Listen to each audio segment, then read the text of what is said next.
Hello everyone, and welcome to the Books Mandala YouTube channel, where we talk about anything and everything related to books. Today, we're going to tell you about a famous story that everyone over the world reads. It's the famous novella, The Little Prince.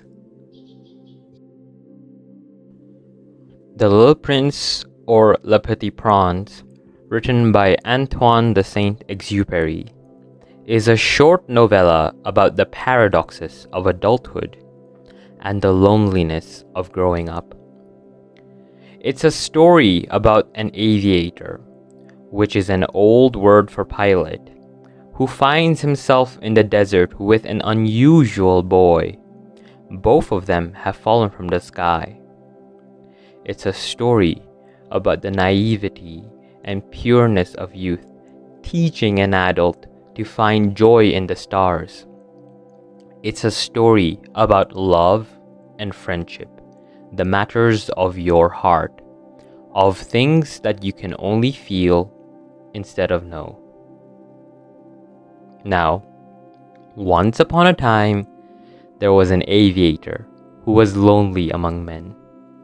He was lonely because grown-ups like him were only concerned with things that didn't matter to him at all, like the size of your houses or mathematics. But he was an imaginative soul, and his heart wanted to paint and draw things that could only be seen and understood with deepness. And grown-ups never really have the time to look at useless things like those, right? One time when he was very young, he had drawn a boa constrictor, which is a snake from the Amazon forest, with an elephant in its belly, to demonstrate ferocity and danger. Everyone he showed it to, all the adults he showed it to, saw a hat instead, and they told him to learn more useful things like arithmetic, linguistics, and science. And he followed this advice into that loneliness among men. One day, while he was flying over the Sahara Desert, he crashed and woke up to find a little boy asking him to draw a sheep. The event was simply so weird that he had no choice but to obey. Alas, there was only one thing he knew how to draw. The boy rejected his drawing of an elephant inside a snake and demanded a sheep instead.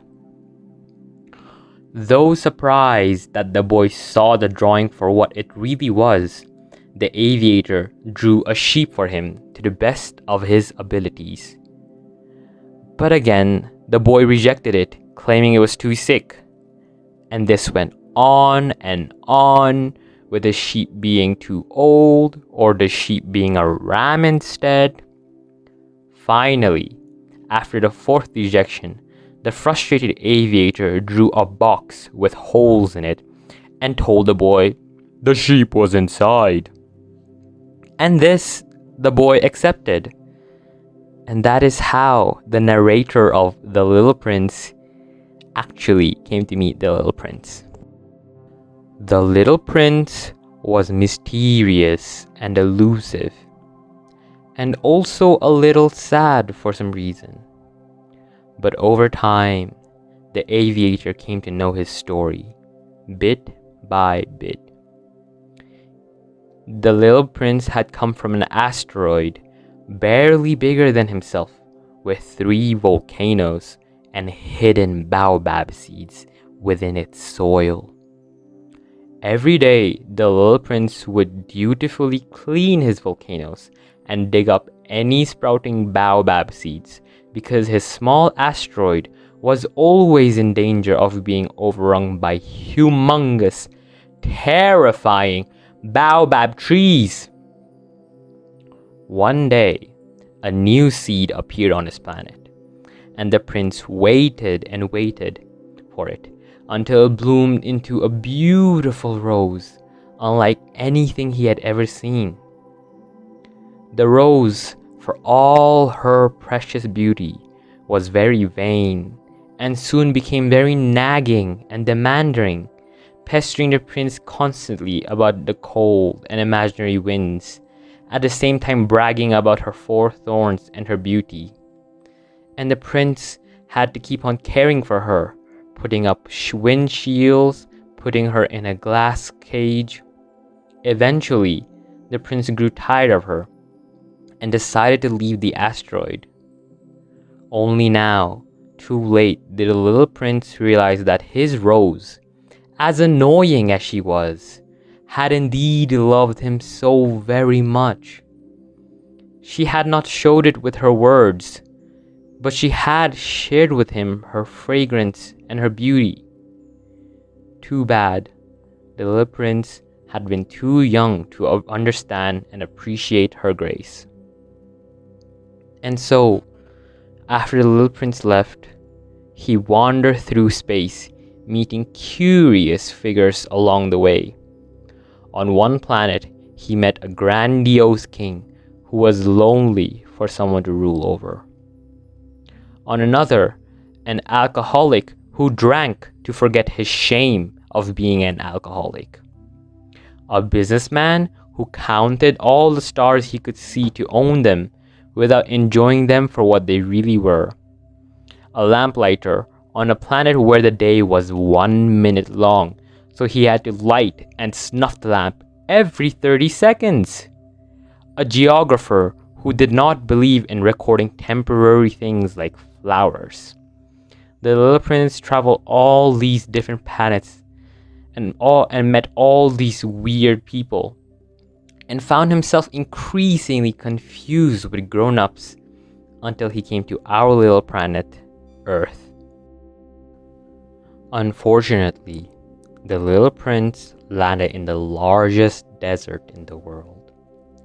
He didn't meet any man at first. He met a snake who spoke in riddles.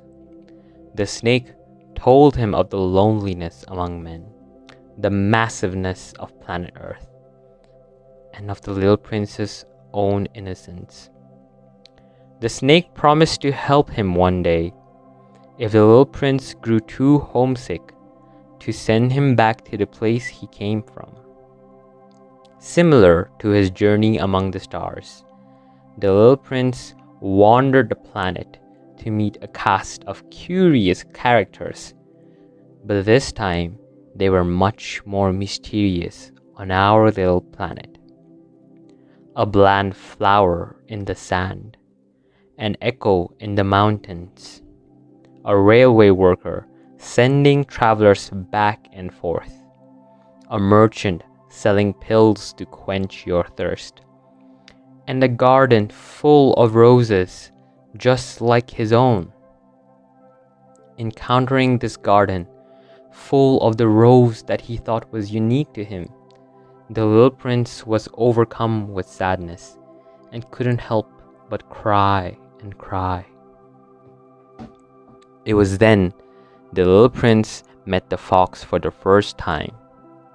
The fox asked the little prince to tame him, which means to make a connection to someone.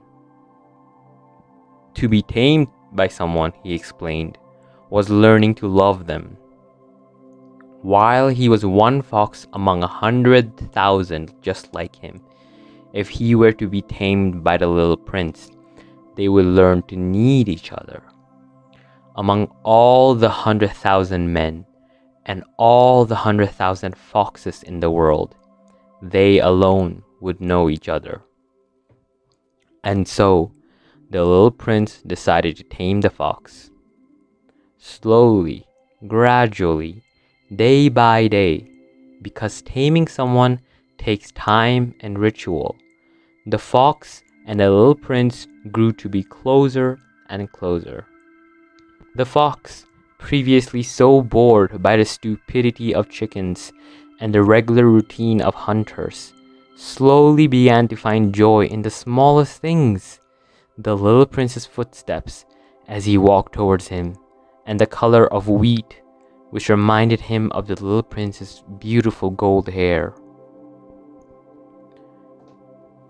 When it was time for the little prince to leave, and the fox was about to cry because of this, he came to realize something very, very important. The little prince had been tamed by his rose, who he had left on his planet. He had spent countless time, much like he had with the fox, watering her, preening her, sheltering her, protecting her, loving her. It was exactly this time he spent with his rose that made her so important to him. And because he had tamed her, he would always be responsible for her. People become responsible forever for what they tame. And that is how the little prince came to leave the fox. It was on the 8th day of the little prince and the aviator's meeting that he finished telling him his story.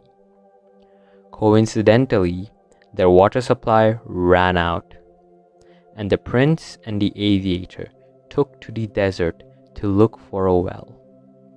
Along the way, the little prince commented that the desert was so beautiful because of the precious water hidden in its depths. When they found the well, the little prince decided to give the aviator a gift because the aviator's plane was nearly fixed by that point, and he was leaving, and he must say goodbye properly. The little prince told the aviator that he too was going home, and that from then on, he would know that he was in the stars, and when he laughed, all the stars would laugh with him, just for the aviator.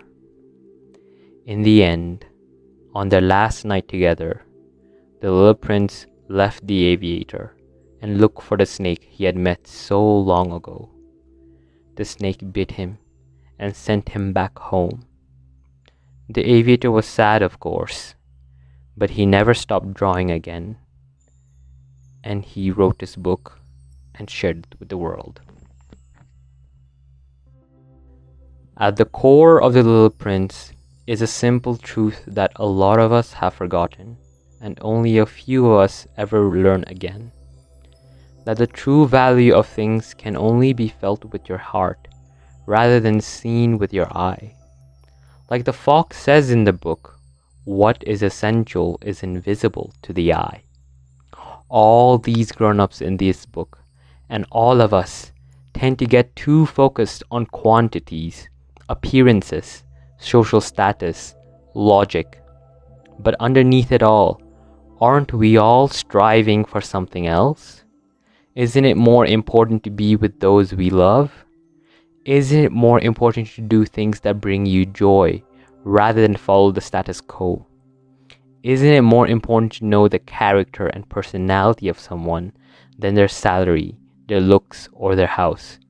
Is creativity and imagination really as unimportant as numbers and facts? In the end, we grown-ups are lacking an important part of ourselves if we choose to ignore our hearts. Thank you guys so much for listening/watching our video. If you like that summary, you can buy the book The Little Prince at Books Mandala. And if you like that video, please subscribe to our channel for similar content. You can also follow us on Instagram and join the Discord server. Goodbye, have a nice day, and keep reading.